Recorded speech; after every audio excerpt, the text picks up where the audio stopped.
Vamos a pasar a Tauro. Tauro, tu semana del 4 al 10 de mayo, lo que no debes hacer, Tauro, si lo que quieres es aterrizar y concretar esos proyectos y verlos materializado, casa, carro, beca, ahí sí, en lo que tú quieres. ¿Qué no debes hacer, mi estimado Tauro?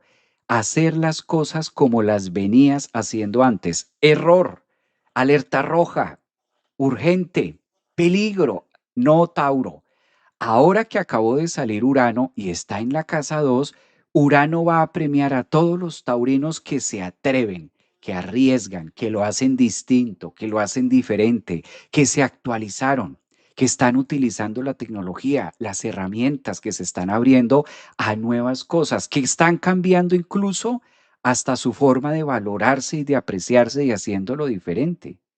¿Qué otra cosa no debes hacer, Tauro, en esta semana del 4 al 10 de mayo si lo que quieres es brillar como lo está haciendo tu sol a 14 grados en la casa 1, con luz propia? No te escondas, Tauro. Muéstrate. El sol está ahí, está en la casa 1, está Mercurio. Habla, conversa. Tal parece que tienes una voz melodiosa. Cuando tenemos a Mercurio de nuestro lado en el ascendente, en la casa 1, le está diciendo a Tauro, cuéntalo tú.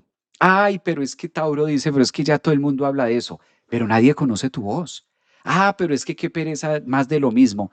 Pero el mundo es eso. Hazlo con tu energía, hazlo con tu autenticidad, hazlo con tu brillo. ¿Sí? Aprovecha esa energía de sol que está ahí si lo que tú quieres es lograr esas metas. ¿Qué mejor que hay en ti? Es donde está eso auténtico, eso genuino que puedes desarrollar. Lo que no debes hacer esta semana, lo que debes evitar, Tauro, debes evitar también conflictos, en este caso, innecesarios. Recordemos que cuando Marte está en Aries junto con Saturno en Aries, pues puede llegar a traerle a Tauro como conflictos con personajes imaginarios. Entonces, recuerda, Tauro, que hay que acudir mucho a hacer esa limpieza de la psique, ¿no? A limpiar esas imágenes, a limpiar esos recuerdos. Entre más drenes, limpies, corrijas tu mundo, en este caso mental, pues mejor te va a favorecer. Y no sostener peleas, digamos, discusiones innecesarias. Esto puede darse mucho por la cuadratura de Marte en relación a Júpiter, que eso se da en la casa 3 de los vecinos, de los amigos, de los aves. A veces peleas innecesarias que te puedes evitar y eso sí que desgasta la energía. Entonces, fíjate, Tauro, que está siendo muy diciente la energía de esta primera semana del mes de mayo contigo. Además que la mayoría de ustedes pues obviamente están cumpliendo años, el sol está ahí, están teniendo su retorno solar.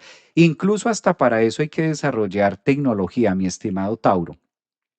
Si tú ves que estás peleando demasiado por las mismas cosas de hace un mes, de hace 2 meses, de hace un año, de hace 2 años, ay no, qué pereza. Ahí es donde tú, Tauro, debes decir, no, yo no me presto para esto. Siempre la misma pelea con la pareja por lo mismo, o siempre con los hermanos, o siempre más de lo mismo, aunque sea una pelea nueva, como para que haya otro asunto distinto que pelear, pero pelear por lo mismo, los mismos celos, la misma desconfianza, el mismo tema.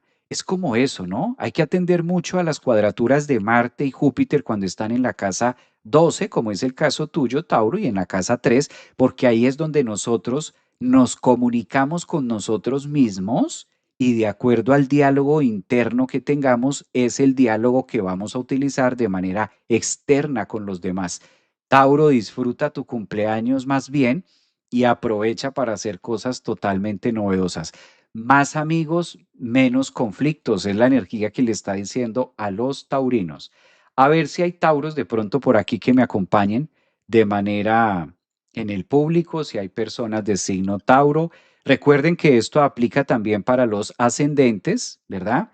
La idea y la dinámica siempre es esa, que ustedes conecten primero con su signo ascendente, después conecten con su signo solar y de últimas conecten con su signo lunar.